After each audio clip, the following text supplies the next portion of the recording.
খালো খালো হ্যাঁ এইরম মিয়া মুসলমান না এইরম টার্গেট করে এইরম এই হাই করতেছে উল্টো পুল্টো উল্টা পাল্টা মন্তব্য করতেছে হ্যাঁ হ্যাঁ তাহলে এখন তো দুই চার কথা কবেন না এর জন্য দিশার কথা কি কমু কবে গেল তো আমার রাগ উঠে যাবো না, না, কোন, কোন? এলা দোষ লাঙ্গের মিয়া মুসলমানের এই মিয়া মুসলমান হর কি শাকসবজি আবাদ করে গাড়ি লুট করে না 300 গুয়াহাটি ডিব্রুগড় শিবসাগর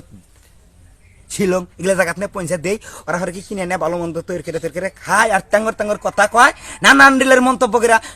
মিয়া মুসলমানের রাগ তুলে দেয় এলে মিয়া মুসলমানের লজ্জা হওয়ার দরকার আমরা যদি মার্কেটে যদি এগুলো শাক সবজি নিয়ে যায় যদি না দেই যদি একটা সপ্তাহ যদি আমরা শাকসবজি গরু বছরে খিলা ফটফট দিই ওকে টাউনের মধ্যে যে বিল্ডিং এর উপর থাকে একটা গাছ গাড়ার জায়গা নাই খালি চাকরি করে ওই চাকরির টেহা লাস্টে 2000 নোট 500 নোট আর 200 নোট ডাল রাতে 2 ফিটে ভাইজা খানাকবো সবজি খাইয়া দেখা নাকবো না এই ভিডিওটা শেয়ার করে দিন গুয়াহাটি মার্কেটে যাই বড় বড় শহরে গেলে মুসলমান ব্যাপারী আছে সমস্ত ব্যাপারী এক সপ্তাহ বিজনেস বন্ধ করে দেখ কি খায় দেখা যাবো ভিডিওটা শেয়ার করে দিন আর নেক্সটে আরো দ্বিতীয় ভিডিও বানানো তারপরে তৃতীয় ভিডিও বানানো আপনারা ভিডিওটা শেয়ার করে দেখতে থাকেন আগামীকালকেও আমার এইরকম মন্তব্য পাইবেন।